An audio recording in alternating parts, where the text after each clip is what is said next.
On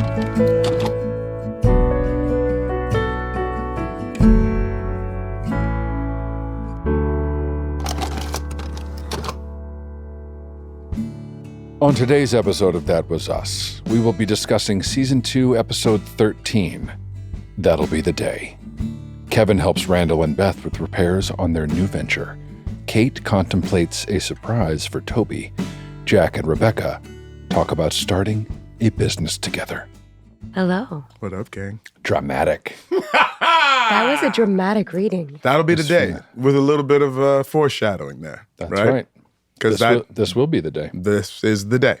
This is the day. For the rest of their lives. Not the episode, but it is the day and the precursor to the episode. The day the audience would not shut up about. So by this time, the audience knows that we're going to be on after the Super Bowl, right? Which is the following week. Was it actually on? No, it wasn't on Tuesday. Yes. Obviously, it was Sunday. Yeah. What have you? But so then we had 2 episodes in that week. Is that how it went? We had Tuesday, yes. then Sunday. Yes. Yep. Right. So now folks are getting, the pump has been primed, so to speak. At the end of the last episode, we saw the smoke detector battery was not present. That's right. We open up on this episode and there's this delightful elder couple in their garage talking about how they're about to sell their home, going through their things and saying like, you know what, we got to get rid of some of this stuff. We can't keep it all. We'll get a new place. We'll have new things. What are their names? George and Sally? George and Sally. They're so good. Yeah. Like George and Sally made me dream about being an older couple. Yeah. I was like, Goals. I want you hope to it to have be. that level of playfulness and just familiarity. Like I feel like those actors must have known each other, but if they didn't, man, did they just kill the idea that like they've been together forever? Yes, and Jack McGee plays George. Yes. And Jane Daly plays Sally. Jack and Jane. And again, 2 more legends to the This Is Us cast roster. I think wasn't Jack McGee a good friend of Dan's? I believe It was so. like a personal friend of Dan's. Oh, okay. From some other project, and That sounds right. in the long run, after all of this was said and done, Jack Got a lot of blame. got a lot. Remember? Well, we'll get to that. Yeah. Jack, Just remember we said that. Yeah, Jack was like, Dan, what'd you do to me? It's not what he signed up for. Yeah. Thought I was just being friendly neighbor. It's Super Bowl Sunday. It's Super in this Bowl episode. Sunday. The chili is on. Jack and Rebecca clearly have their sort of traditions, which is chili on Super Bowl. They do shots, except this year it's orange juice and not vodka. That's Correct. Right. You talk a lot about the chili. A lot about the chili. Yeah, Chili's good. To be clear as to what chili gets cooked in. Yeah. Again, Nice. let's clock that for later. Yeah. There's also, like Jack said at the end of the last episode, like he wanted to start big 3 houses. Yeah. Right? And you're like, okay. And then he says like, well, maybe I don't just quit the job completely. He's going through the paper. Maybe I can start with a few flips and that'll be a good way to sort of ease my way into it. You know, the kids are about to go off to college. Maybe like just upend everything, right? And you're like, yeah, it's a good idea. Not so bad, right? Yeah. Sure. This is the last Super Bowl with the kids, too. So there's the big deal being made about that. About That's right. This clearly is like a huge event in the Pearson household. It's something they kind of collectively do all together as a family every year. Yeah. And the fact that this is the last one before everybody flies away is, the parents are feeling that. Hand me the hat. Can you reach it? Yeah, I can read it. We'll put it out front. So there it is. Big 3 homes. Big 3. It's also, this reminds me too, as I have a teenager in the house and a 9-year-old, that Jack and Rebecca were not, in this particular moment, if things would have gone according to plan, they don't get a chance to gradually become empty nesters. Right. All at once. All 3 of them have their own angsty version of teenage, or angsty version of sort of like leaving and cleaving, separating, finding their own identity that is separate and distinct from their parents. Yes. Even though Randall still probably holds on like the tightest. But that you don't get a chance to oh, one's gone. I still got these 2. No, all at once. Like they're about to all at the same time. I'm so thankful that I don't have triplets. Same. I'll You be know a what I'm wreck. saying? Like I already feel like, oh, when the first one's gone, that's gonna be tough. But I still got this baby. And then when he's gone, that'll be tough. But at least I would have been able to prepare for it a little bit, you know? You guys, it's just gonna be gone. And as you see through the course of the episode, if we stick through like just like the past timeline, right? There is Well, Kate has applied to Berkeley. That's right. And she finds out that she's gotten a final round of Berkeley. They want an original song. an original song, right? Kevin is applying to Allegheny Community College. This is Allison Randall's girlfriend that's sort of asking Kevin what he's doing because she hears that Sophie has applied to NYU and she's waiting to hear about that. Yeah. And Kevin is, pretty down Very down on his choices that he has in front of him. Yeah. And then Randall's happy because he's got a girlfriend. The little redhead girl's at the crib. Like he's pretty much in a great place, right? But let's do the Kate one because I think that's pretty interesting because Jack offers to record her. He's like, we can record it. We send in the whole thing. It's going to be fantastic. Video. And she's like, no, that's like the last thing that I want. And I'm like, oh, Katie girl, you're absolutely beautiful. By the way, script-wise, was Katie girl ever scripted or is that just Milo? I think that was just Milo. It's pretty good. Yeah. Yep. I love Katie girl. Yeah. Like, yeah, I love Katie girl. That's it. I just wanted to say that. Like, it was a good discovery and it stuck and I love it. Yeah. She doesn't want that though. So she goes to rehearse her song.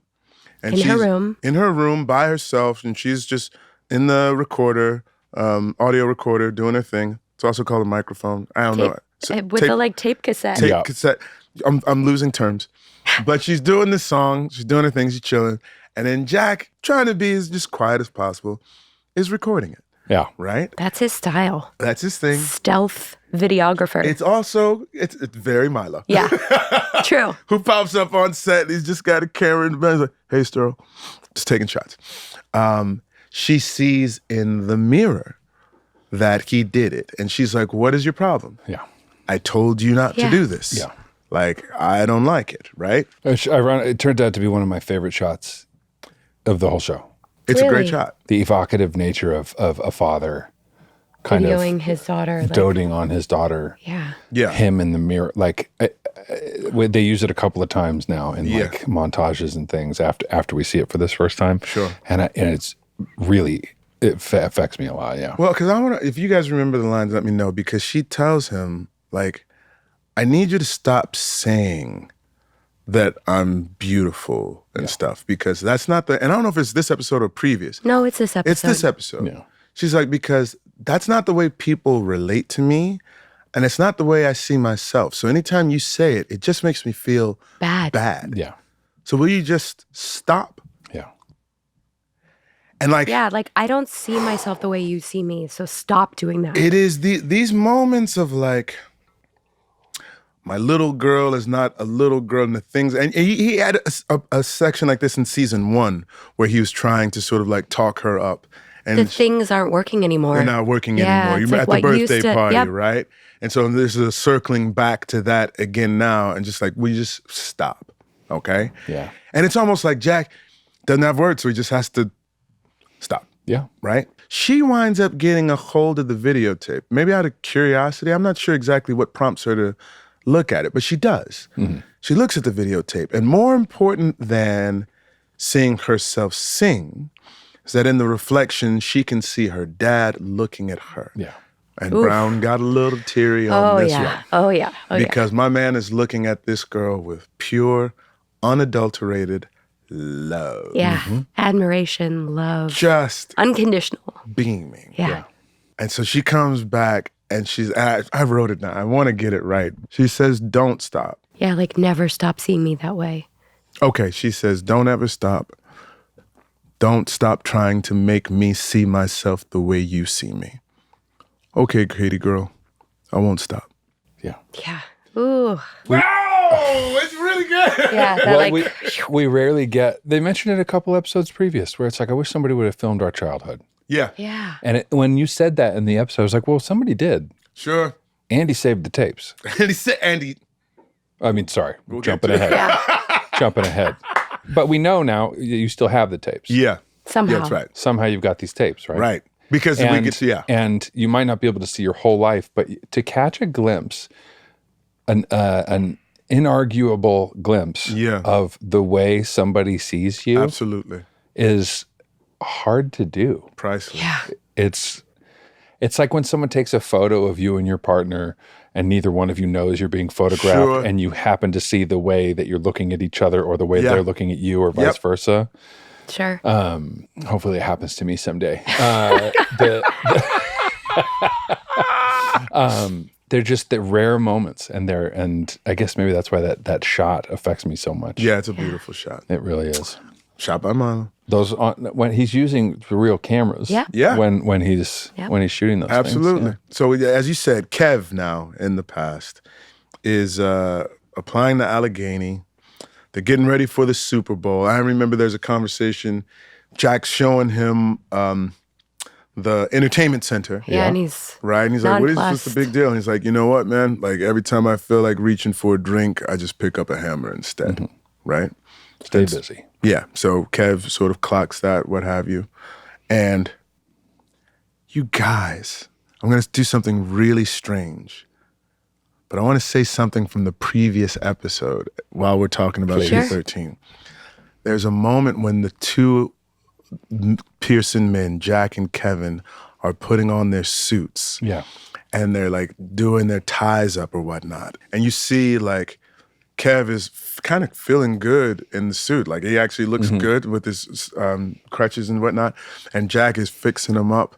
And I can't remember what's happening, but like we're so used to seeing Logan just be so disdainful and dismissive, etc. But he sees his dad like helping him like look like a man and become a man. Yeah. And he just says, "Thank you." Right? And I want to say that because it was a moment that touched me. Yeah. Right? To where, like, I'm not always shitting on him because he always seems like he's like going through the worst time. And he is going through the worst time. And he's 17. And he has all these hormones rushing through his body. And he had this one perception of what his life was going to be. Because he gets to the Super Bowl. You guys don't understand. I wasn't supposed to be here watching the Super Bowl like you guys. I was supposed to be in it, right? And now my life is shit, right? My girlfriend is going to the school of her dreams. All of the prospects that I had, I'm applying to. Mom is like, junior college isn't so bad. It's great. Yeah. He's like, don't try. Yeah, don't placate me. You know what I'm saying? And like, it's like Kate and Kevin are both going through that thing at the same time. Like, you guys can try to say things and make it seem like we know what it is to a certain extent. Yeah. We know. I'll put that in quotation marks. Yeah. Let us live it to a certain extent, right? Then everybody sort of winds up sort of piecing out. Also, it's important. Kate says after she has her moment with her dad, she's like, you know what? Actually, my homie is having people over. Is it okay if I go over there? Cool. Kev's like, I'm going to go hang out with Sophie. You know, we may watch, we may not, right? Like, I don't even think they wind up watching it. They're watching The Princess He then Bride. says, hey, I hear there's a party in the woods tonight. And he hears there's a party in the woods. But like, as all the things that they were doing to have this last final Super Bowl together, everybody's just sort of trickling out. Randall goes to Titanic. Randall is as happy as a pig in slop. To see it the seventh But he's time. like, Dad, actually, I was thinking about taking Allison to the movies. We're going to go see Titanic. And he's like, haven't you seen it? He's like, I can't remember. Like, she hasn't seen it. She's seen it 7 times. She's seen it 7 times. He's like, but we actually haven't gone on like our first date. And he's like, go ahead, man. He's like, thanks, Dad. And he's out. Gone. Yeah. Just as happy as can be. And so it's just the two. It's just J and R, like by themselves, where their teenage kids are all like thinking about something completely different. But this beautiful moment transpires where you're trying to get him to eat. What was you trying to get him to eat? Like corn muffins. You're trying to give him the corn. Like cornbread. He's like, I'm not really in it. He's like, I'm trying to do something sweet, dude. Just eat a corn muffin. Yeah. And he flips it open, and you've circled something from the real estate section about a building or a house. An elder couple is leaving it, and it's a bit of a renovation or what have you, but I think it would be a really good start for you in terms of what you were talking about earlier. And your husband looks at you and he's like, do this with me. And you're like, what? Yeah. Like, I just trying to be helpful like that. Like, you don't have to do this. He's like, I wouldn't do anything that I didn't want to do, right? Yeah, and he's like, you handled the renovation here? Yeah. And she's like, well, I kind of did. Yeah, I did the finances and I was organized and I coordinated everything. And I think like the idea starts to dawn on her like, I am pretty good at that. Yeah. I think I could handle that. Also a real life love of Mandy Moore's. Yeah, true. To I was renovate. like, that sounds fun. I also think it's probably, as Dan was like working on this show and like having his wife be on the show, I feel like there's something sort of going on with him. It's like, can I work with my wife? Let's figure out how this works. Let me see how it works on the show. If I'm writing a handbook for a living, let's see what happens. If a husband and wife work together. More That Was Us after this short break.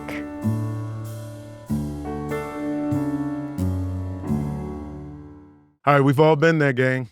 Standing in the pet food aisle, staring at a wall of bags, wondering what's actually in all that kibble.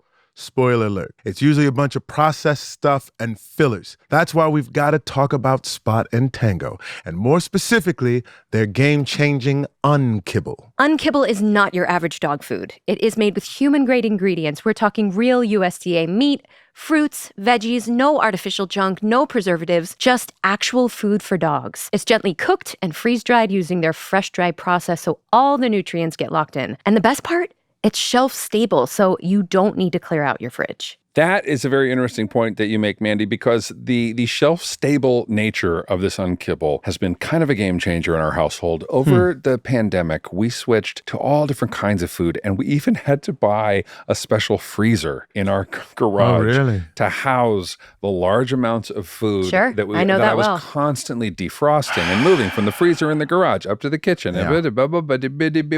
Now, I've got a couple of sweet bags of Unkibble. Come on now. Just sitting there in a drawer, waiting to be freshly scooped right into their bowls. And I'll tell you what, my dogs, Harry and Sally, that's right, you heard me right. Yeah. They love it. I love that. And you know, it's not just about what's in the food, it's about how personalized the whole process is. So when you sign up, Spot and Tango creates a custom meal plan based on your dog's age and breed and weight and activity level. So your pup gets precisely what they need, nothing more, nothing less. And the easy scoop they include makes portioning really simple. Super simple. Honestly, the Unkibble difference, it happened almost immediately. Switching dog foods, for those of you who don't know, is very difficult, but not with Unkibble. The dogs were already on it after like a few days, and their digestion is better, their energy is better, there's less itching going on with, I'm looking at you, Sally. Everything has just kind of like instantly turned around. It's really great. Spot and Tango is offering an exclusive deal for our listeners. For a limited time, go to spotandtango.com/TWU and use code TWU to get 50% off your first order. That's spotandtango.com/TWU, code TWU to get 50% off your first order. spotandtango.com/TWU, code TWU.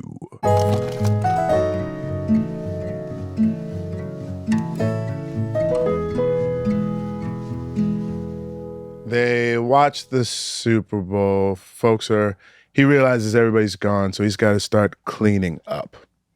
Was he already upstairs asleep? Yeah, no, we go upstairs. You guys, that's right. You guys the party gets started because you're over the table. Yep. Right? It starts to get a little hot and heavy. You can't have sex in the office. In the office, because that's this would not be professional. the good home office. So they go upstairs, boots get knocked.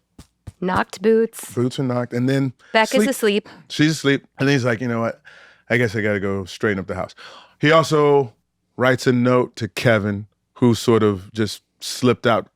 He told you that he was leaving, but he didn't tell Jack that he was leaving after sort of like blowing up at him. He says, you know, if I don't talk to you, I love you. You owe us an apology. Right? Right. That was like the note. Goes down to the kitchen, putting up food, sweeping the floor, dishes in the dishwasher. Randall comes in. How was the date, son? He was like, it's pretty great. And he says that he had his first kiss, which is so sweet. Because listen, Brown's a late bloomer. Brown was 15. Randall was 17 years old for his first kiss. Is 15 late for your first kiss? Late. Is it? That's pretty late. I don't know. First kiss, how old? I guess 14 or 15. Okay. Yeah. Same. No, Like first late. real kiss, like there was like a truth or dare sort of like peck, but No, 13. See, look. Okay, it's all coming back. told you, Wait, no, it's all coming back. Junior high. Okay. Churchill Middle School. Yes. Little skinny Chris. Look at that smile. Is dating. Yeah. Remember when you used to date and Of it course. just involved like talking Holding to the hands. person Sure. like right after lunch Yes. for 10 minutes a day? Yeah. Her name was Marisola. Yeah, it was. I won't say a last name. Marisol is perfect. Yeah. And we kissed at the dance. We both had giant metal braces. And they didn't get caught on. Oh, They did? Sure. Oh. Yeah. It was and we kissed, and then we would kiss at lunch at the lockers, right? Okay. Right before I go to class, right? And she would wear real dark lipstick with even darker like lip liner. You just leave it all over you. Well, I didn't know. I mean, and I'd walk into class, and my teacher would be like, "Get out of here!" What?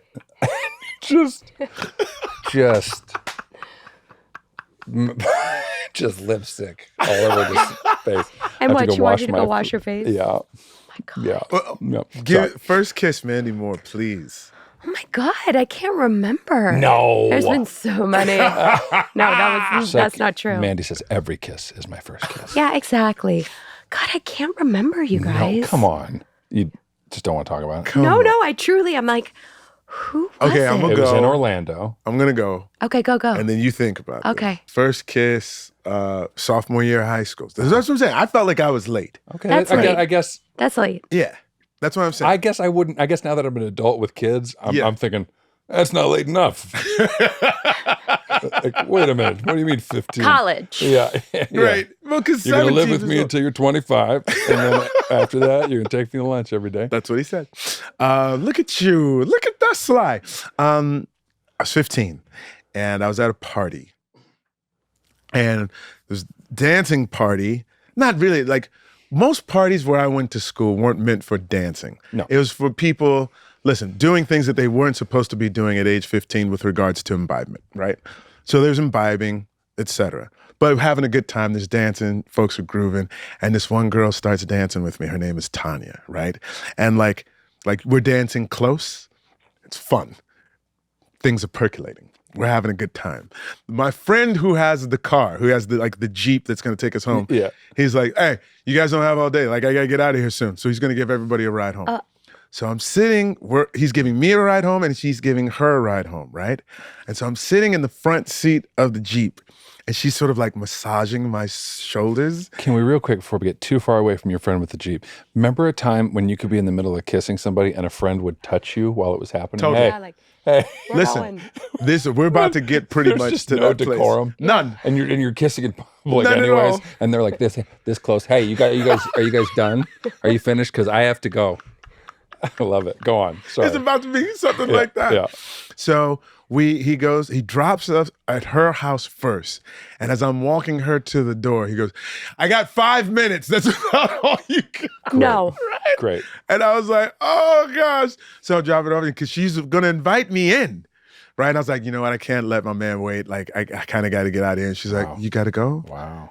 And I was like, yeah. She's like, you got to go right now? Tanya. And I'm Let like, her yeah. down. And then the tongues. Oh, wow, tongue. Listen, I told you, imbibement had happened. So, like, you kind of go to, like, Yeah. you skip steps to a certain extent. Didn't even kiss. They just knocked tongues together. It was so wet. And Okay. So, listen, Mandy, are you remembering yours at all? 'Cause So- this is messy and so delightful. so delightful. It was just the best thing. Shout out ever. Tanya. Shout out Tanya. I wound up right because she kissed me like I don't even know she knows that she was my first kiss, right? Right. But I was on cloud 9. Yeah. It's awesome. So yeah, that's my first kiss. So You have to remember it's something. don't. Orlando, 1992 It's not 92. or 98. It's My first kiss, not real kiss, but was with Jesse. okay. We were in a production of The Christmas Carol together. He Wait. played my brother. Okay. Was this on stage then? No, Was it wasn't a on stage. reinterpretation? No, of the Christmas it was Yeah. it was a game of truth or dare Mandy's Tiny backstage. Tim. She had a little crutch. We were the God Cratchits. bless us Cratchits. every- But we played a game of truth or dare, and he was my first kiss. All right. Okay. How old? Jesse. Shout out Jesse. How old? I want to say I was 13. Okay. So you guys were a couple years before me. Yeah. but very innocent. There was no kissing with tongues for a very long time. Oh, I skipped stuff. I was me too. recording music Sure. about being in love Sure. and hadn't French kissed a boy before. Yeah. And in the meantime, looking back, like the music that was being played at my junior high dance is like strip club music. Totally. Like, what was happening? Totally. Jesus. Just simulated grind. 13-year-old was My backing it up. shadows. Yeah. And you're like, what? These are 13-year-olds. Come through, genuine. And you're like, what the? Totally. Pony. Okay, that's a good little interlude of first kisses there. Ooh. Jack finishes straightening things up. We flash back to George and Sally. And she's like, Sally's telling him, hey, George, we're going to get new things. We'll get a new place. Don't even worry about it. Well, we got a bite on the house. She's like, we got a bite on the house. Right. We got a bite on the house, especially after we have just heard Jack and Rebecca talking about they want to flip this house, right? So you think that this is the couple. This is the house that they're going to be flipping, what have you. So George winds up going to the garage, and he's like, you know what? I just don't want things to just go. He wants to give something to somebody that will be of value, of use, right? So he winds up bringing a box across the street. He knocks on the door, and we see young Jack and Rebecca getting their house together. Pre-kids, right? Yeah, she's pregnant. Yeah, she's pregnant with the kid. Flashback. They're like, hey, George. You know, they're like, hey, George. And do them all. Then what did George say? he's like, look, I got something here. It's, I got this crackpot. I got this thing. And, Slow cooker. There you go. I got this. You guys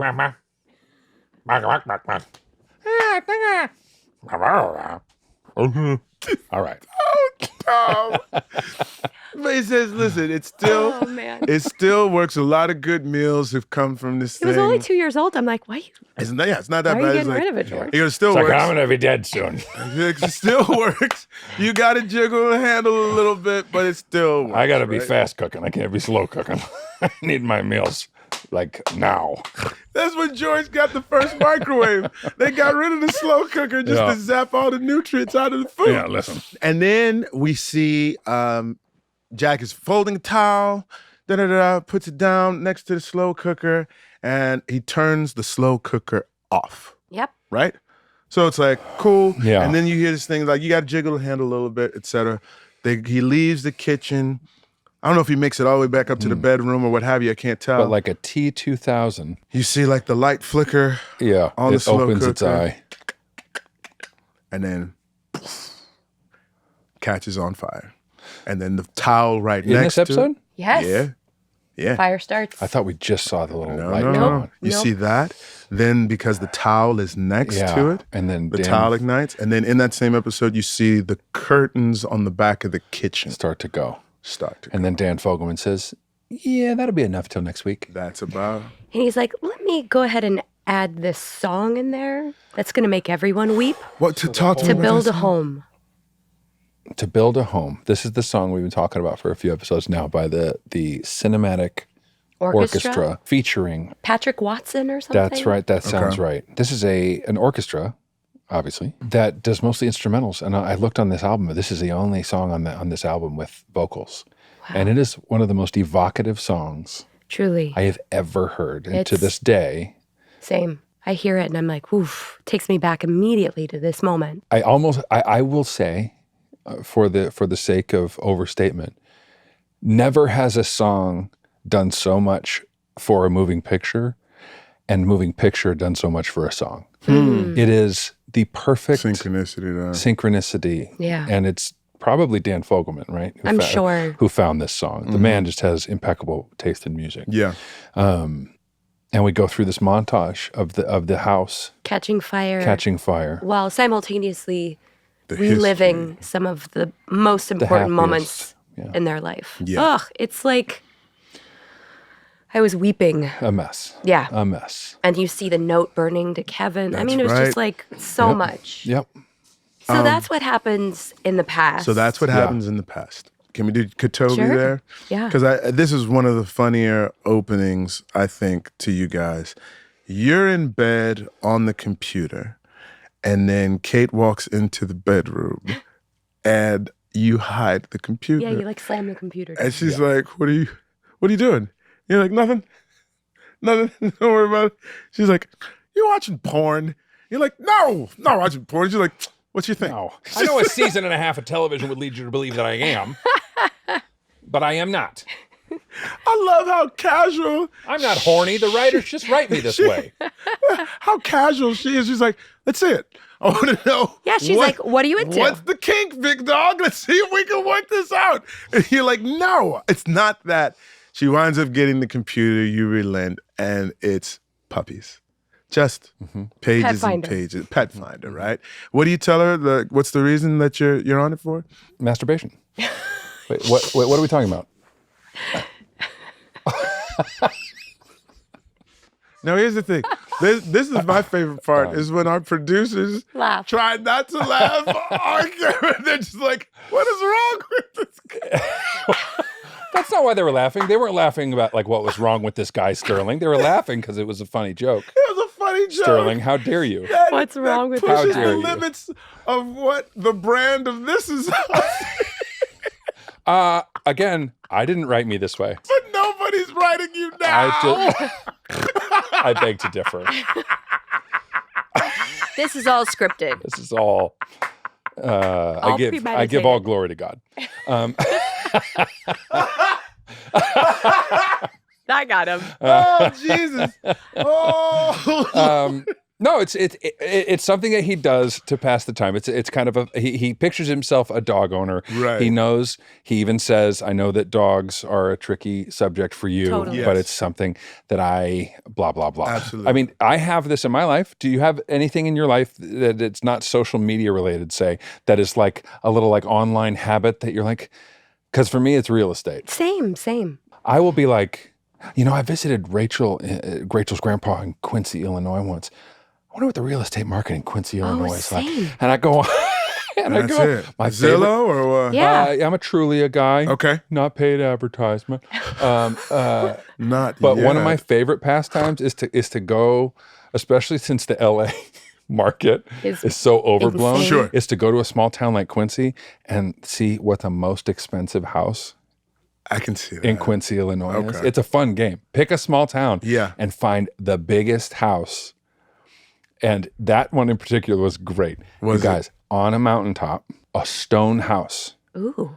made of like a big block stone. Looked like a castle on a mountaintop. Yeah. How old? Like recent. Oh, okay. Like 20 years old. Okay. Quanto cuesta? How much? Hold on. Okay. 10 bedrooms. 12 bathrooms. What? 4-car garage. Wow. 10 acres. You want us to guess first? I do want you to guess. Quincy, Illinois. How much do you think it was? How far is Quincy from Chicago? Yeah, what's the biggest major Closest. city? Yeah. The biggest major city is Hannibal, Missouri. Across the. Nope. That count? We from flew Missouri. We flew into St. Louis, Flew and to then we St. took a Louis. puddle jumper to Quincy. Okay. This was maybe 4 or 5 years ago. I hope I don't go too low. I'm going to say 1.7. I'm going to say 2. $750,000. You guys, we live in the wrong city. Anyways, so that's what I do online when I'm like bored. Same, I'm looking same. at things. Mine is games, mind games. Oh, you love like and Wordle word and games. You? Yes, he's Jeff, our producer, just went. Are you to in Quincy? find a Are you in house. Quincy, Illinois? Oh, you gotta find it. Maybe it's off market now. It must be off market at this point. Oh, that's cute. 750. I think so. I think that's what I remember. Yeah. Yeah, I like my names. Sterling, you got me into spelling bee, and then I got Taylor into spelling bee. So you guys do it. Yeah. Do you try to make it to like Queen Bee, or do you try to make it to Genius, or what? Oh no. Do you guys have any just happy shame to do around your mindless internet behavior? Like when someone sees you doing it, you're like, "Oh, hey, no, I'm not doing anything," or is I it, or do mean, you indulge? The scroll Do you is. indulge? I feel Yeah, I could not be great doing about something it. else. correct. Yeah. Rye is social media. Like she's recently she's in the midst of transitioning from X, but she TikToks hard. Oh Okay. wow. She TikToks hard. Okay. And she didn't do it with any shame. Yeah. But then every once in a while, Andrew grabs her phone when she tries to get him to get off his phone Uh-oh. and Gets looks in the up algorithm. her screen time. And then he says, so you want me to stop being on my phone? And he'll show like 23 hours of screen time because Ryan never turns her phone off. I don't either. You don't? No.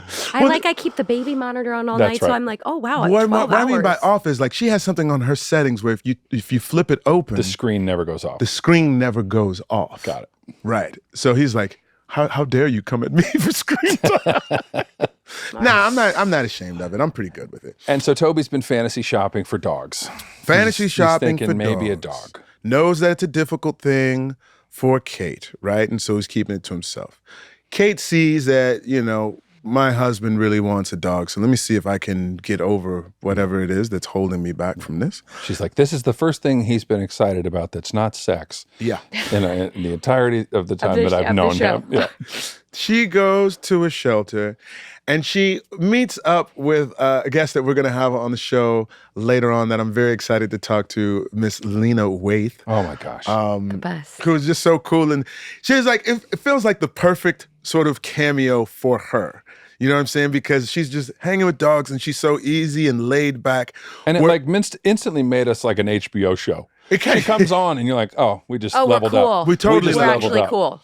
You totally. But there's also just like a natural sort of nonchalance Yeah. and coolness that she Ease. has that balances with Kate's anxiety over everything that's going on, Yeah, right?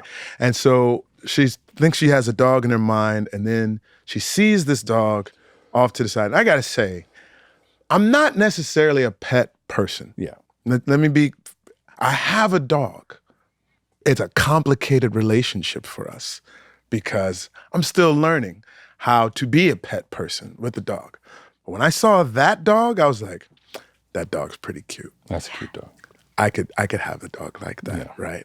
And so you see Kate also be very much attracted to Audio, is his name. And they're in the room with Lena, like trying to finalize how they're going to do the sale, et cetera. And Lena has to leave for something. I got to go grab something. I'll be right back. And Kate's just stroking the dog, just petting the dog, and saying the whole time, this isn't going to work. Like, I thought I was ready for something like this, but I'm just not. But she never stops not petting the dog. Yeah. Her hand is on him the whole time. And I was like, I don't know if your words and your actions are in synchronous. But she does get teary or whatnot. It looks like she's going to leave and says, I'm sorry, I just can't do this. Yeah. She comes home to her man, and she tells him, like, look, I went to this pet shelter today thinking that, maybe a dog would be the right thing. You remember, you said, I talk too much on this thing. No, you don't. It just dawned on me. I think I talk entirely too much on this podcast. No, you are such a great leader. I appreciate that. You are. It's very sweet. But you were in the scene. You have a better perspective on it than myself. No, Please. she comes home and says, listen, I know that this seems like it means a lot to you. Yeah. I've thought about it. Dan and the writers give a little bit of a head fake, like it's not going to Yes. happen. Right. And then she says, but I did. Yeah.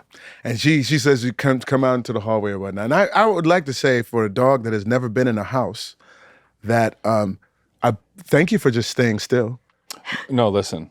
Talk to us a little bit, because I know a little bit of this. Yeah. The old saying in Hollywood, babies and pets, like, Don't work with them. you can't really control them. Yeah. It's Right. hard. It makes a day of shooting difficult. And our writers just kept adding more children and more pets Yep. at every turn. How was this dog? This dog was great. This dog was This great. dog was well trained. I cannot remember the dog's real name. Okay. Wait, can we also talk about the fact that, like, where did he go? One Yeah. of the great TIU mysteries. Wait That's right. a minute. He didn't stay? After the pandemic, we came back and Audio had just gone. Really? Yeah, because But they're never like, addressed. we can't. I did not know that. Yeah. Well, he refused to wear a mask, Well, that and so the writers were like, well, then kick rocks. we'll be right back with more That Was Us.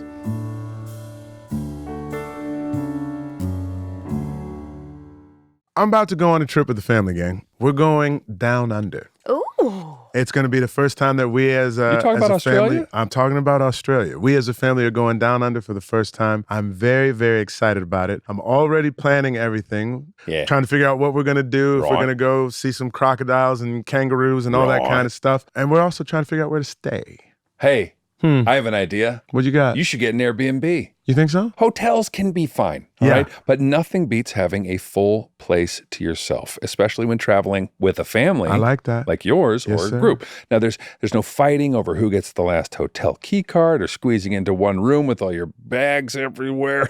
God. And don't get me started on those tiny hotel mini fridges. Don't start. Not enough room. Don't start. Love knowing that I'm going to have a place that actually feels like home, especially if I need to pack specific things for my little ones. Not to get too heavy, but we were displaced from the fires and we relied on Airbnb. We moved from Airbnb to Airbnb all over this city of Los Angeles over the last couple of weeks. And I'm so grateful because you can get specific, you can get granular about exactly what you need. I love that. Like with little ones, if they have a crib or a pack and play or toys, making sure there's not a staircase. I love Airbnb. It makes you feel like you're staying at home. Yes. You have the creature comforts at home that you can't get when you're staying in a hotel. Also, just thank you, Airbnb, for taking care of my girl, Mandy Moore. Thank you, And Airbnb. as wonderful as it is to feel at home in someone else's home, Airbnb works both ways. If you've got a trip coming up, why not host your home on Airbnb while you're gone? It's a simple way to let someone else enjoy your space while you're off enjoying theirs. Plus, you get to earn some extra cash in the process. So if you've got an upcoming trip or you just want to make the most of your space you're not using, consider hosting on Airbnb. Your home might be worth more than you think. Find out how much at airbnb.com/host.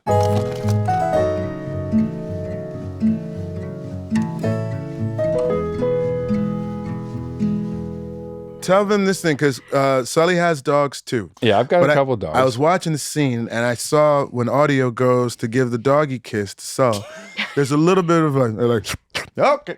You know what I'm saying? Sort of like pulls back a little bit. The trainer, we were like, okay, how do we do this? Oh, and by the way, none of the writers asked either Chrissy or I, hey, you guys allergic to dogs? Are you? Yes. You have dogs though. We have hypoallergenic dogs, hypoallergenic breeds. But even still, I'm a little allergic to them. Okay. If I really get in there and get my nose, I can. You don't do that with your dog? Well, you don't get in there. I told you guys, I'm still learning. I'm still learning how to like my dog. Does your family love the dog? So I had a dog growing up, Yeah. similar Much like Kate Pearson. to Kate Pearson. Oh. And his name was Dutch. He was rescue, half German Shepherd, half Collie. Loved me some Dutch, right? And I remember acutely, while it wasn't the same way, I don't know, we don't know exactly what happened to the Pearsons dog back in the day because he's cool. But I remember Dutch passing away. He had developed arthritis. He's dragging a while and to the point where he actually wore a hole in his paw, what have you, and just things were going down. And I remember one day coming home and being like, guys, where's Dutch, right? And I saw my parents look at each other because they had taken him to the Humane Society, I think, the day before. And there was a day as a kid where you just jump on it. I was like, I didn't see Dutch. And it's like, then now wait, Dutch isn't here again. Where's Dutch? And they're like, had to put Dutch down. And so I think part of me learning how to like my dog is knowing, and we talked about this a little bit before, is that eventually they'll be gone. Yeah. I recently heard someone say that dogs are here to teach us how to die. Yes. Did you say that on this podcast? No, you said it. You said it because I think we mentioned this briefly before, right? Because it does prepare us with the eventuality of human passing that transpires in our life. If you've dealt with it to some degree with a pet before, then you have some level of what to expect. Understanding. Yeah, understanding. Existence and passing. Exactly. So I still think, though, that Brown carries that trauma. So I don't get same way Kate does. And I'm still not very close with the dog. Because this is probably, I would say, the most surprising thing I know about you. Yeah. Because if you asked anyone on the street, If you showed them a single clip of you, or they know anything about you, it'd be like, is this guy fanatical about dogs? does this guy You'd be love like, dogs? You'd be like, yeah, this guy is crazy about him. a retriever. The energy. He really is. I am. Yeah. He's gonna wear you down. Maybe he will. You just need to get in there and see what to do. Wait, do the kids and Ryan are they obsessed? Love the dog. Yeah. They love the dog. And so the dog is high energy. Yeah. I'll say the dog's name, but I usually refer to him as the dog. That's probably why. That's the name of bonding. Yeah. Hey, Hold dog. on. Yes, today, listen. Say his name. His name is Zion.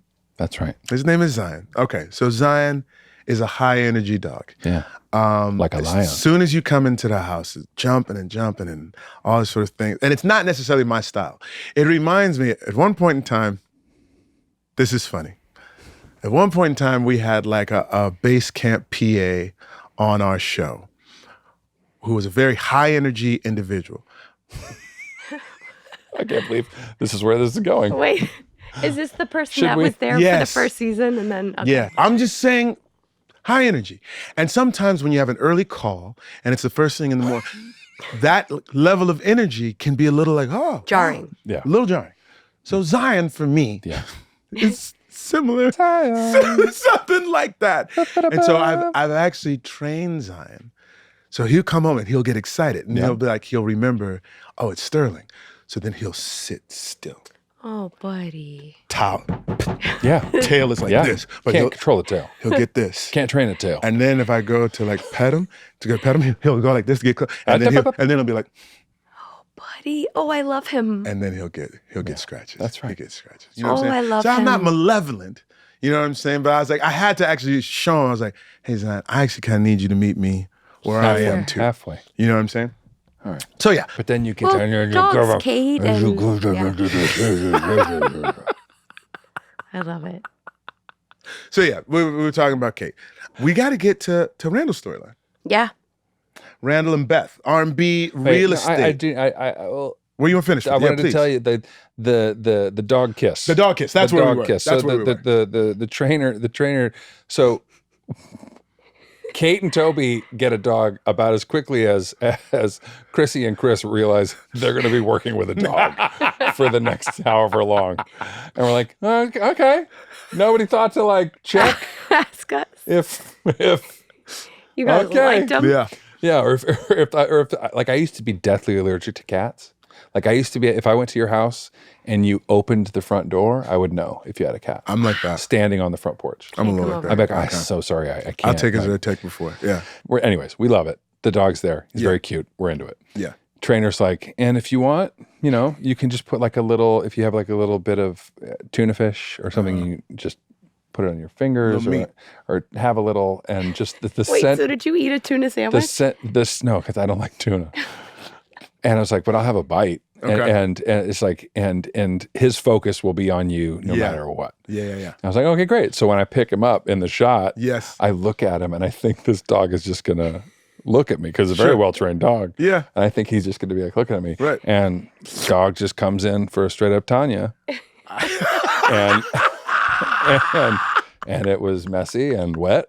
And I And- saw him pull back a little bit. I was like, that's not Chris's thing. because the camera was rolling. So I was like, well, it could be Toby's thing. And I'm like, but it doesn't have to be. It doesn't have to be. I decide what Toby's things What are. did you put on your face to make it alluring? I did have a little He bit had of a like bite. tuna He had a fish. bite too. Oh, Yeah. okay. But yeah, halfway through, I'm like, I'm not doing this. Okay. Because as soon as, if this becomes pop, if like the director's like, that was great, they're going to be like, can we do that thing you did the first time? Can we do it again? They'll be like, your thing.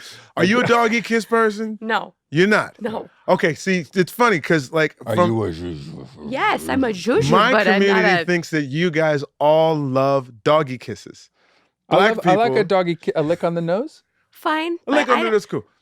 I don't need your tongue on my mouth, dog. It is. Oh, for guys, sure. I don't need your tongue on my mouth, dog. The two most iconic examples, which still make me laugh, the most is There's Something About Mary. Oh, yeah. Right. That woman, and that I was like, I can't play that. I was like, I would have. Yeah, cringe. Cringe. Yeah. God. Yeah. And then recently, Reynolds does it in Deadpool. And With the ugliest dog in the world? it's not a cutie. No. And he goes it's like they are, it's intense. Have you not seen? No. Yeah, those are two ones. And that's what makes Black people think that you guys all like it, but you don't. I'm so delighted Listen, to hear. Sterling, we're not all like We're that. not all alike. First of all, how I'm dare so sorry to First treat of all, you how as a dare you? monolith. How dare you?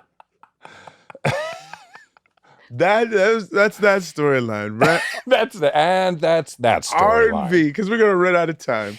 Randall and Beth buy this building, and they talk about how excited they are to sort of bring respectability and dignity to this place, so that people get a chance to live in a building that they can be proud of, right? Yes. And Beth is encouraging Randall, like, don't get ahead of yourself. Yeah. She knows what she's deliberate doing. Yeah. and slow. Let's take your time. She knows how to do this. She She's knows done exactly it before. how to do this, and she talks about we have to bring things up to code when she's addressing all the people.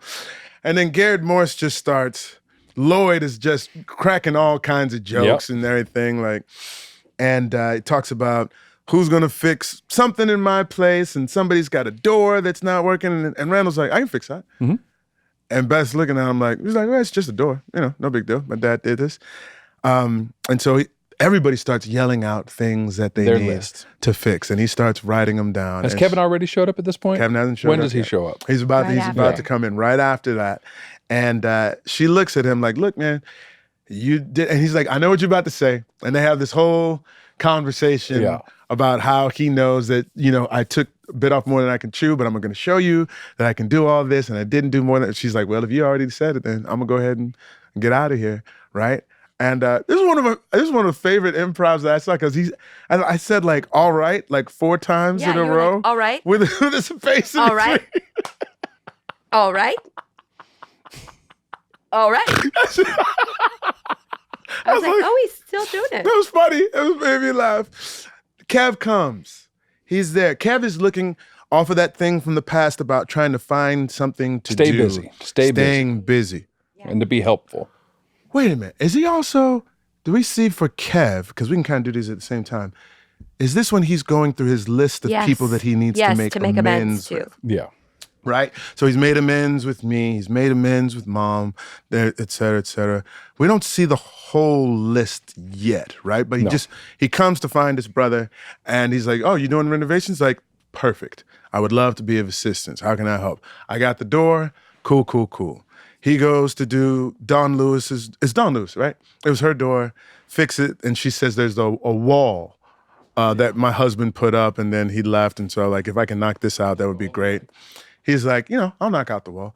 So Randall's like doing his repairs. There's the one thing, them walking down the hall. Oh, the slow motion gun show? The slow motion gun show, which is, the funny part about it is, Justin is much bigger than me.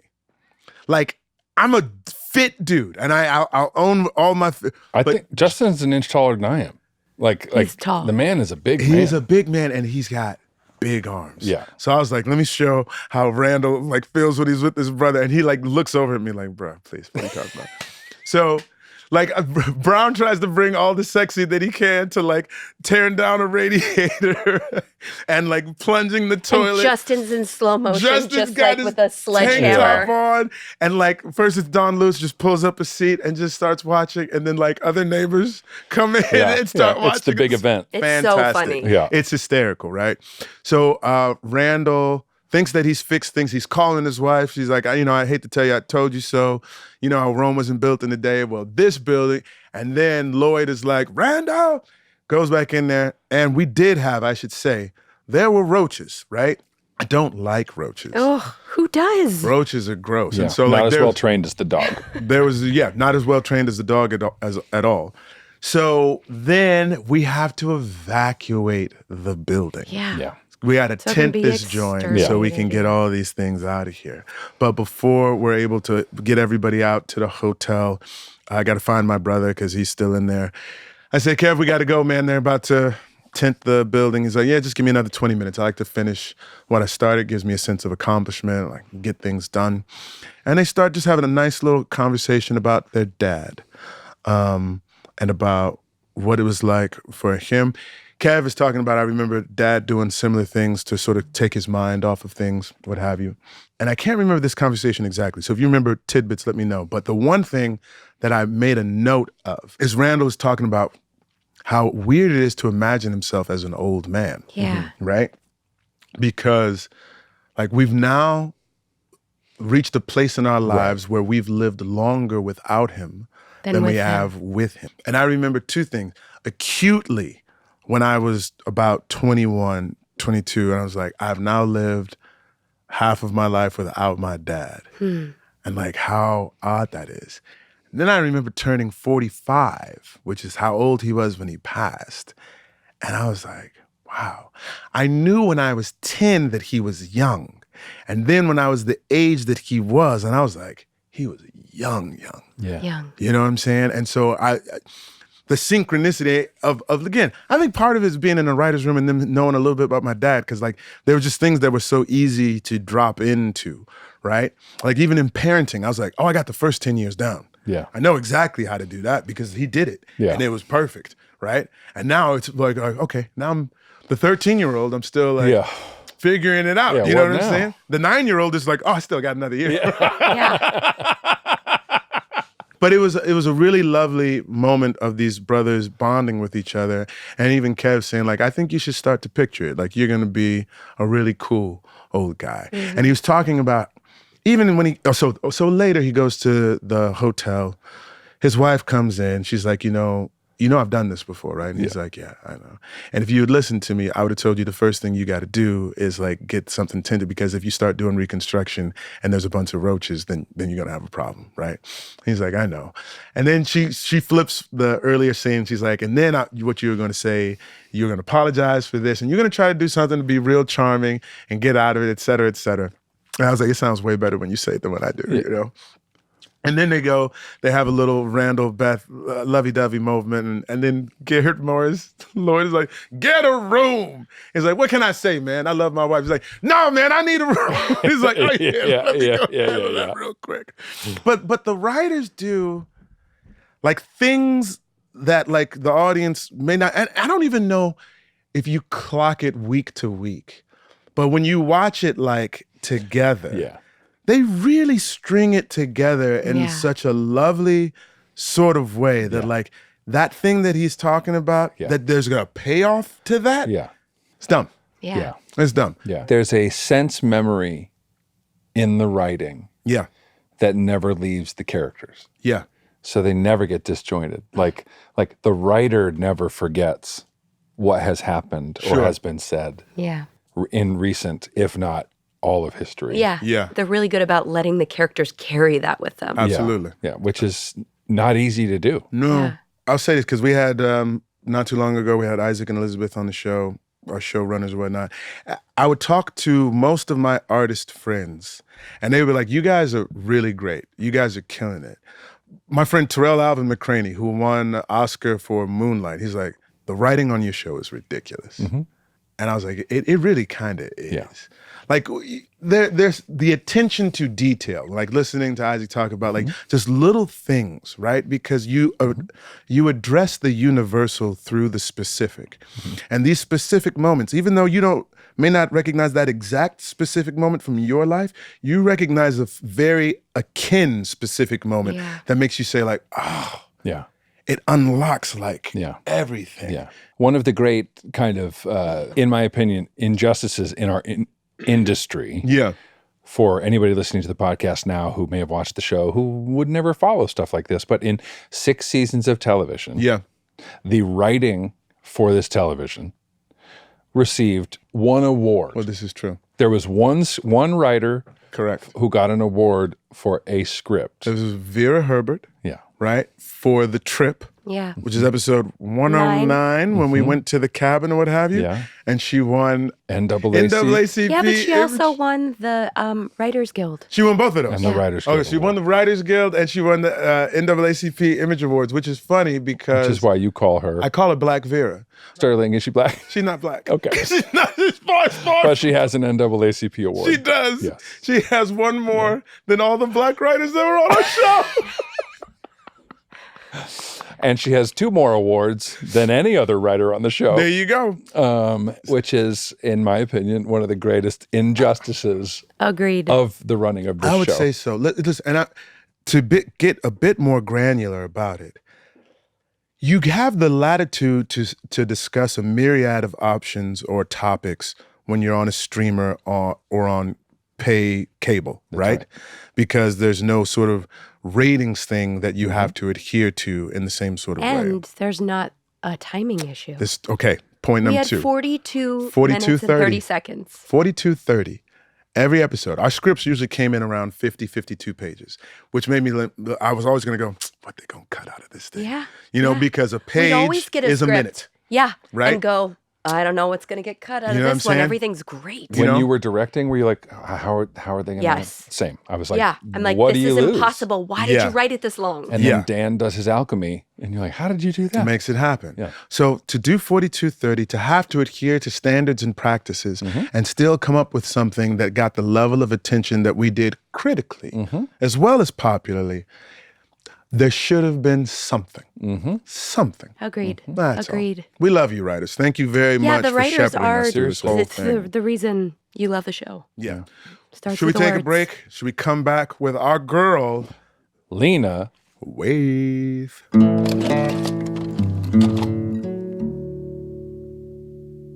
Ladies and gentlemen, we are back, and we're very excited to be talking to our special guest, Miss Lena Waithe.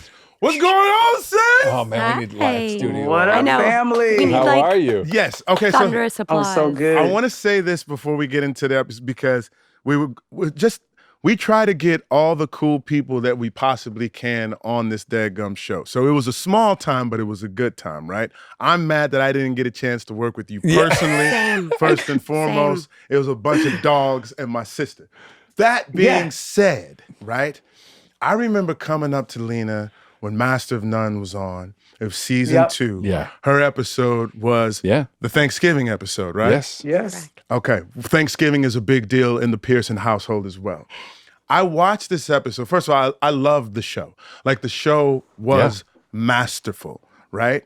Agreed. Her episode, I remember coming up to you. I can't remember where we were, L-Dub. Party or something? It was a party or something. And I was like, and I said it politely, and I'll say it so that people understand. I was like, Negro, this was the best episode of television this year. And she's like, oh, thanks. I was like, no. Negro, you must understand this. Listen to me. I was like, I'm not playing around. Like, this is legitimate, right? And I think because I have an aunt and a cousin who are LGBTQ in my family, and I've seen how they had to deal with my grandmother and how there was love on the place of my grandmother, but also just sort of like, this is foreign to me. I can't understand this. So even though I love you and I want to be able to communicate to that, I'm still just sort of not understanding it. And the way that Angela played it, the way that you wrote it, like it was so human. And so full of all of the complexity that goes into, like, a parent wanting to accept a child that is different from her and just trying to figure that out. And the child having grace for the parent Yes. to be, like, in process, right? Yes, So, absolutely. let me say this. Yeah. At the Emmys that year. Lena, we'll get to you in a second. We'll get to you in a No, second. this is what I Sterling do. go off. He's me right now. So at the Emmys that year, I was like, you're going to win an Emmy. And when you do, I'm going to be the first person to stand up and clap. Yes. The Emmys were announcing for, like, best writing and for an episode of the show. Hers was obviously nominated, and they said her name, and I started was standing ovation. Sis, I could not have been happier if it was from. It was on actually camera, too. Happier. They cut to you. Wait, did they really? You're in, yeah. Yeah. That's amazing. I watched it back. It was. I could not have been happier for anybody. She had to make sure that you were the first one to stand up. It was a joyous moment. And so I say all that to just say thank you for your art. Thank you for now gracing us with your presence on this podcast and for being a part of our show. I love you. I love you. I just wanted to say that. I love you too. And that, let me tell you this. That's not the only reason why, but when he hit me to come pull up, it was an immediate Thank you. because I'll never forget that moment with you. And I got to give a shout out to Cindy Shupak, also a writer, amazing writer of Sex and the City. Yeah. She too came up to me and said the same thing. She's like, "You're gonna win an Emmy for that episode." Yeah. And you said it to me. Donald Glover also cut. I was going up against 2 of his episodes for Atlanta. Yeah. And obsessed with the episodes in the category, particularly him, always chasing Donald. And he told me, he was like, "You're going to get the writing joint. You're going to get the writing joint." He was the second person to stand up. He's like, "You're going to get the writing one." I was like, fast "Well, enough. you better get, you're going to get something. You're going to get something as well. Because you're amazing." But I just obviously I'll never forget that night. You have these moments like that in your career, and it's just for it to be a historic one, for me to be the first African American woman to be nominated in that category, and obviously to take home a trophy with Aziz, my brother, forever. Y'all know what it's like, to have the TV family. Yes.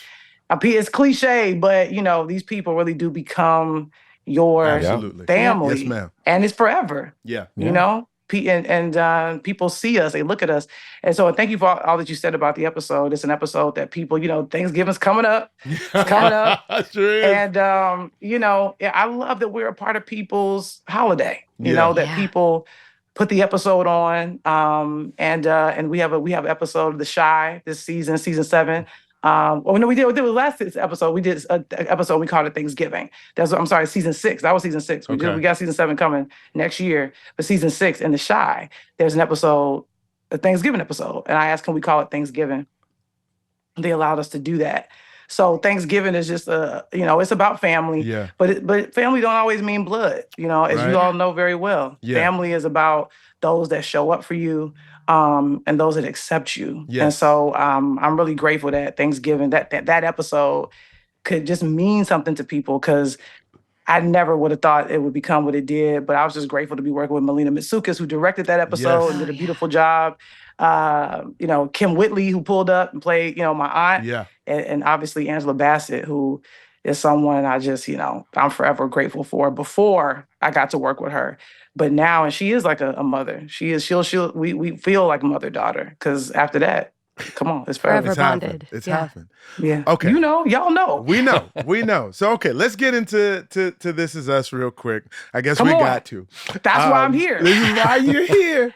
When you got the invitation to come and join us on our playground, like, what did you know about the show at that point? Had you seen any of it? Like, was it an immediate yes, or like, what's the role? Like, how did it come to you? My homie was writing on the show. She thought of me for it, because she was writing on it. And I did not know that.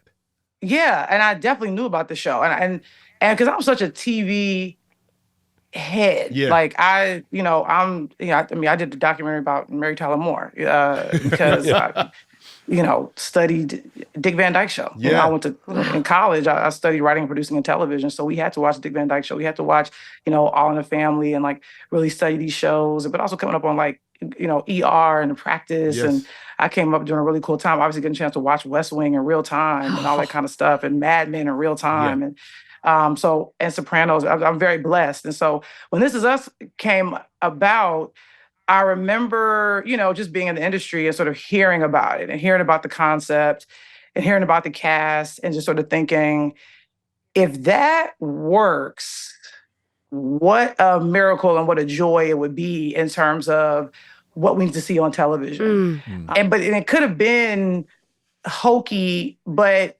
because of you all, and I think the chemistry and the a lack of fear to go into really complicated places, people really, especially your father's story, people I think really kind of were like moved in a way that they were with Grey's Anatomy, like network television that was giving us something that wasn't, you just fold your laundry and let it play in the background. Sure. It's always exciting when something comes along that just grabs everybody. And so when I got the opportunity, I was like, I want to be a part of that, because shows like Community and like, and like just searches would kind of come along. Like This Is Us was one of those shows where in the industry, people were kind of whispering and sniffing around and going like, what's that about to be? And I was just honored to come on and do something in an episode. And people will hit me. People are like, oh, I'm watching This Is Us. Or I was watching it. the fact that people still hit me about it, it's like, yeah, people just rewatching the show, which is such a rarity. I always say true success of art is something that people want to go back and revisit. Yeah. Sure. You know, so when you watch them shows, it's like, I was watching the reruns of that. Oh, then that's a special show. For you to go back and watch something you've already seen. We watch Law & Order SVU all the time. It's like, yeah, it don't matter. I've seen this episode 18 times, but I'm going to sit and watch it to the end. That's a special type of energy, you know? And so y'all have that. And so just truly congratulations for being a part of something that's timeless, but was also timely. Thank you. Yeah, man. So truly, I was honored to be a part of it. As we rewatched the show, we've realized that our show is populated by legends. Yeah. And yourself included. When I rewatched this episode, I was like, that's right. Lena Waithe came and did an episode of our show. Yeah. That's insane. insane to me. Everything that was going on in your life at that moment. And my knowledge of you, you were like a legend out of the gate for me. Yeah. Like as soon as I saw you, I was like, this is the, and I know you just mentioned you studied writing production at Columbia, right? Columbia College in Chicago. That's right. Come on now. And you've been running the Chi for 7 seasons. 7 seasons. Wow, And congrats. And thank you. At what point, because this I don't know in my knowledge of you, at what point did acting, performing also become part of the game for you? You know what? It was never part of the plan. Right. It was part of God's plan. Wasn't part of mine. I always wanted to be behind the scenes, you know. I wanted to write television. Obviously, A Different World had a huge impact on me. Yeah. Home and Grad Productions. I remember watching that show and just knowing I really wanted to be a television writer. Mm-hmm. Yeah. That's what A Different World and Cosby Show, that's what those shows really meant for me. I was like, I want to write TV. Never really had the performance bug, but I've always been a ham. I mean, my mom would call me a ham when I was a young kid. But I think that's because I watched so much television. Right. You do the thing that you do is like you sort of watching TV and you repeat it back and you kind of say lines. Yeah. You know, obviously with some shows like Martin, you know, I always tell Martin Lawrence all the time, like, man, I get my personality from you. You know, like get to stepping and like, get out, like, what's that? You know, like watching him on Def Comedy Jam, like just how he would like vibe and stuff like that. I definitely picked up on things like that. And so when I went into so the acting thing, first of all, I got to give credit to Allison Jones, a phenomenal casting director who saw something I had written and asked to meet with me. And so I went in and sat with her. And she's iconic. She casts Veep. She casts Freaks and Geeks, Bridesmaids. Yeah. She's responsible for so many careers. And so I went to her office. I was like, why am I meeting with a casting director? I'm like, I'm not casting anything. But she was like, she just wanted to meet you. And so I went in there and saw these posters of like these iconic shows that she cast. And I sat down with her and we just had a conversation. We just talked. Yeah. And I was talking about many different TV shows that I liked. And maybe I mentioned Maude or something and Rhoda and all this kind of stuff. And she was sort of, I think, a little like, what? Okay. And then she was like, have you ever thought about acting? And I was like, no, I have not. And she was like, well, would you mind if I brought you in for some stuff? And I was like, sure. Okay. And she did. She brought me in for some things. I booked a couple lines on one of my favorite shows of all time called The Comeback. Yeah. That's the Kudrow joint? Yes. Yeah, okay. Lisa Kudrow, Michael Patrick King. Right. I watched that first season and became obsessed. Yes. I was like, what is this? Who is this? Who is Valerie Cherish? Brilliant. What is this? Yeah, yeah. And so I was one of those people that had the DVD and listened to the commentary and then because people were so obsessed, 10 years later they did a season 2. Yeah. That's right. And so when I got a call, they were like, yo, Allison wants to know if you want to go in for the comeback. I said, do I want to go in for the comeback? Yes, of course. What?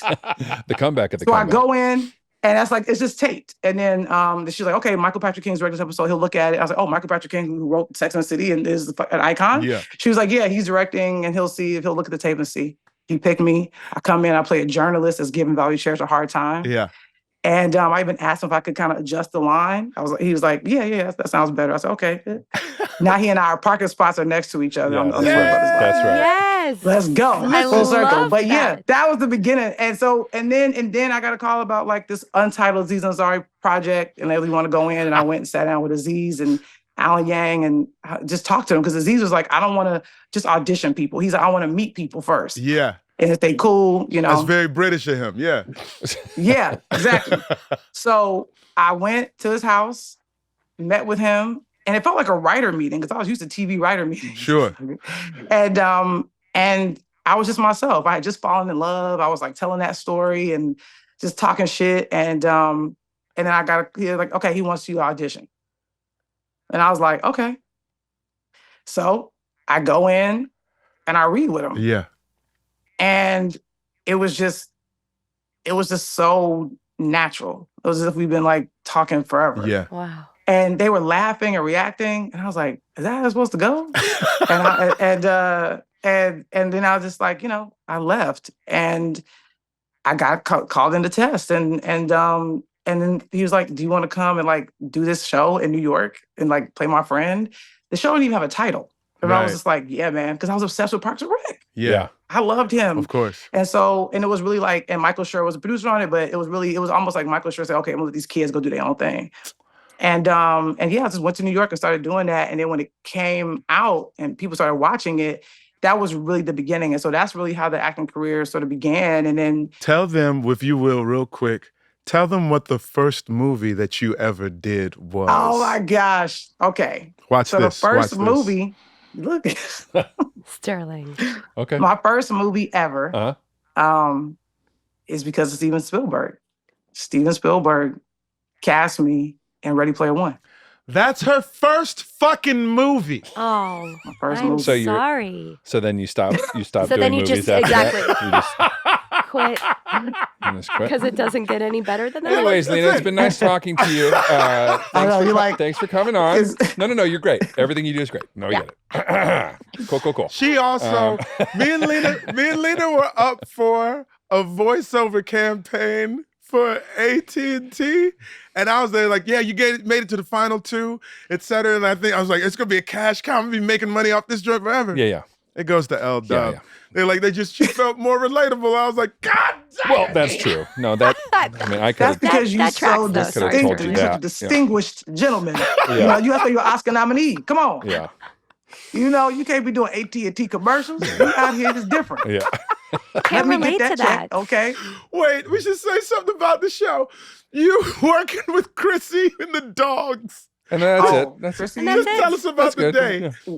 It's like because we got to work together, every time me and Chrissy see each other, you would feel like we went to camp together. So Yeah. it's just like I love that. it was just such a fun day, and just it was a very emotional scene. Obviously, as people know. Yeah. And I just love seeing her out in the world and just giving her hugs and being like, "Hey, what's up? Good to see you." Are you a dog person? Yeah. I got 2 pups. I got 2 You dogs. do? Yeah. Okay. I do. I Caleb felt and that. Gigi. Yeah. I felt it in the They're scene. not- I was like, I know she that- loves dogs. Yeah. I know they're not here with me right now. They're in Los Angeles. I'm in London. Right. We miss them. We know people that we get the pictures sent, and video sent to us, Yes. when I we're got you. away. Oh, Yeah.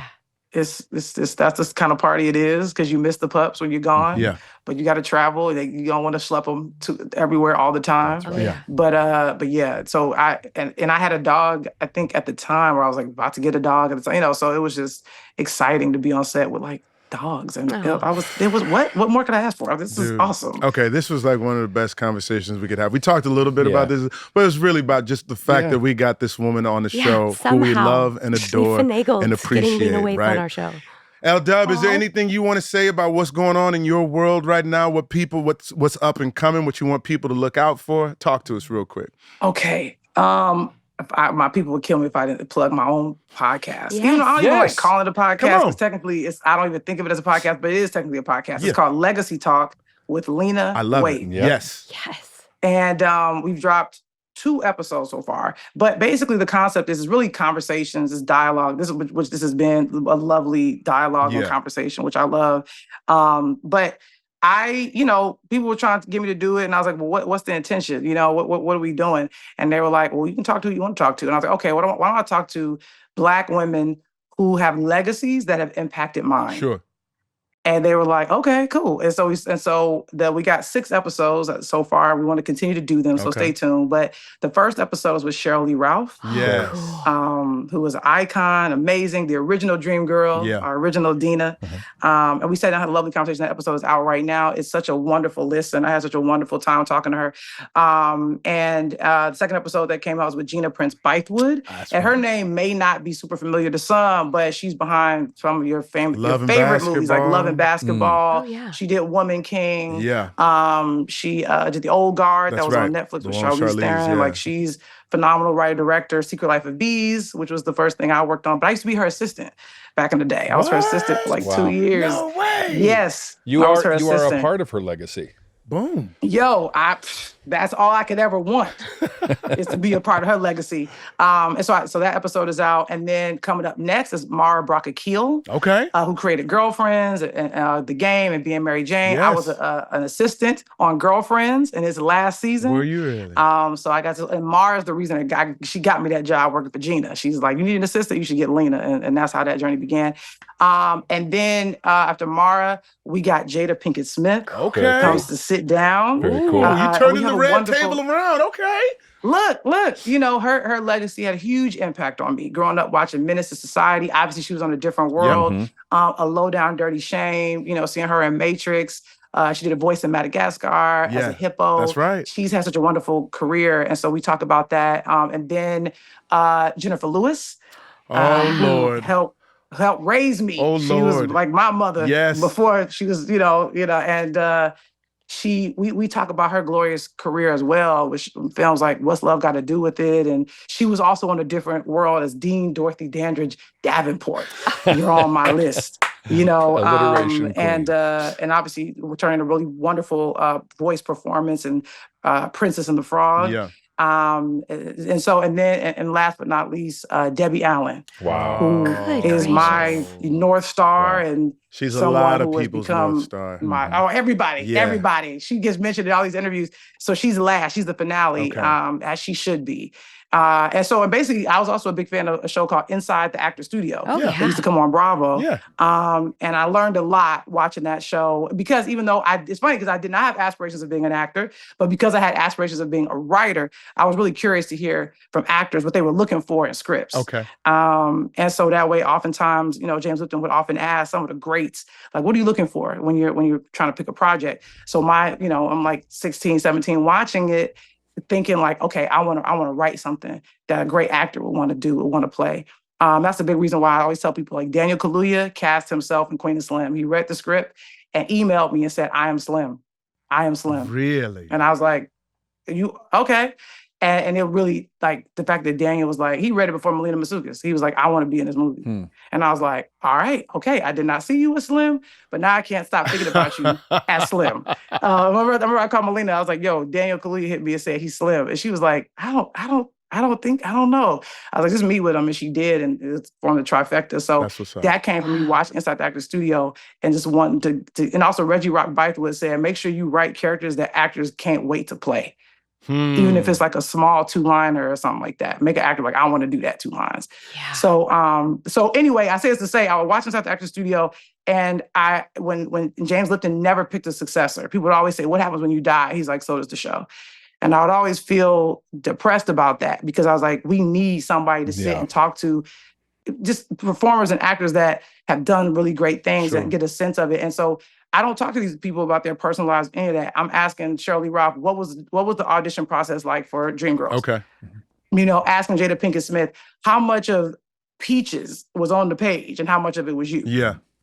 You know, and asking Jennifer Lewis, how do you play the mother of Tina Turner in the way that you do? Because it's such a complicated woman. Especially when you're like 7 years, like, they're like the same age. Yeah. Exactly, too. Yeah, they were very close in age. Yeah. But, you know, and I'm just asking Jennifer, like how do you even step into that role? Like, how do you do that? But also then like in Poetic Justice, she plays Tupac's mom and she's only in it for like a scene, but she's so phenomenal. She's so amazing. And I got to ask, like, what was it like working with Tupac? Like, what was that? And a lot of times, like even Jada, like it's all career stuff. It's all like, it talking about Jason's lyric, talking about the Inkwell, you know? And so it was just, that's what these conversations are. And I think people may not know what to expect coming into them. Yeah. Because we're not just talking about, like, where'd you get inspired? When did you want to be an actor? No, we really are talking about process. And we're talking about where they were in their lives when they were doing certain projects and how that impacted their performances. So I hope people check out Legacy Talk with Lena Waithe. I think it's really fantastic. And also, I've written my first play, and I'm, just gonna, I think, step into the theater space. What's the play, homie? What's the play? I'm not gonna tell you the title of it, but it's a 3-hander. Okay. And it's about, just love, and it's a bit of a love triangle, but it's something that I'm really trying to play with form, and I'm gonna be in it. So it's my first time stepping on talking about my accents. I mean, like, I am so scared and freaked out, but theater actors are a different kind of situation. And so I've been in film, I've been in TV. In a lot of ways. And I love both, Yeah. but I've never been on a stage and had to say everything. And so I'm just, but that's the pool I'm jumping into next is theater. Wow. You're gonna love it. You are a force. It's going to be Truly, such a rush. in every way. I grew up on your music. Don't get me going. Gosh. Okay. I remember when music videos was a thing and we was watching your music videos. Oh, Lena, no. Truly. Oh my gosh. Okay. And I appreciate you for being an ally. I saw you out there, campaigning and trying to, help get this thing going. You're very much appreciated, out on the front lines. Always. We do always, what always. we can. We got to make sure we showing love for folks that are showing up.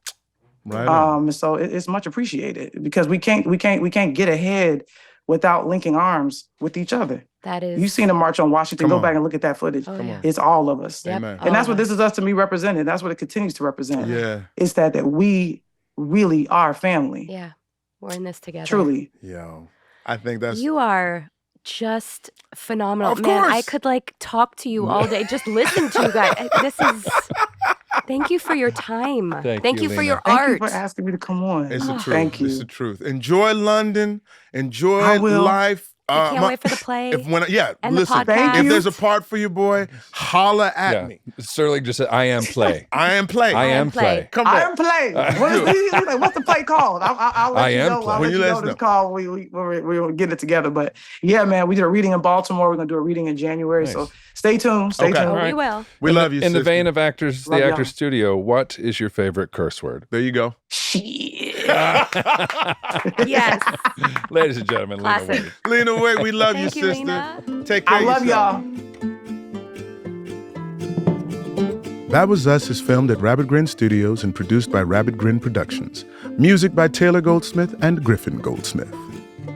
Da-da-da-dum, da-da-dum.